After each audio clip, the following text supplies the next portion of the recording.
संजयनगर परिसरात घरफोड्यांचं सत्र सुरूच आहे. कुपवाड फाटा येथे भर दिवसा बंद घर फोडून चोरट्यांनी घरातील रोख रक्कम, सोन्या चांदीचे दागिने लंपास केले.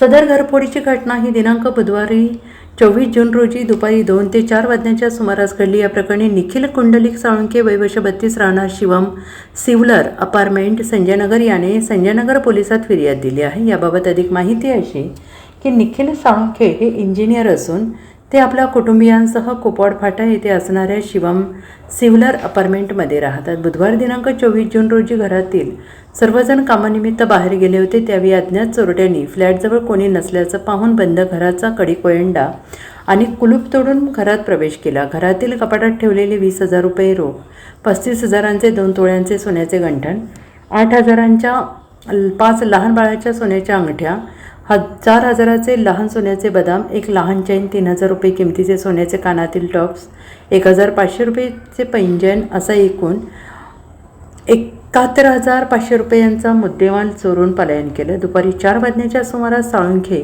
हे घरी परतले असता त्यांना सदर चोरीची घटना निदर्शनास आली. त्यानंतर त्यांनी संजयनगर पोलिसात फिर्याद दिली. त्यांच्या फिर्यादीवरून पोलिसांनी अज्ञात चोरट्यांविरोधात गुन्हा दाखल केलेला आहे. दरम्यान काही दिवसांपूर्वी संजयनगरमध्ये पोलिसांच्या घरासह अन्य घरे फोडून चोरी झाली.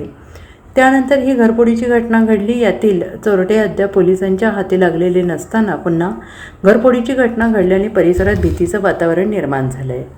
Bureau report SBN Marathi, Sangli.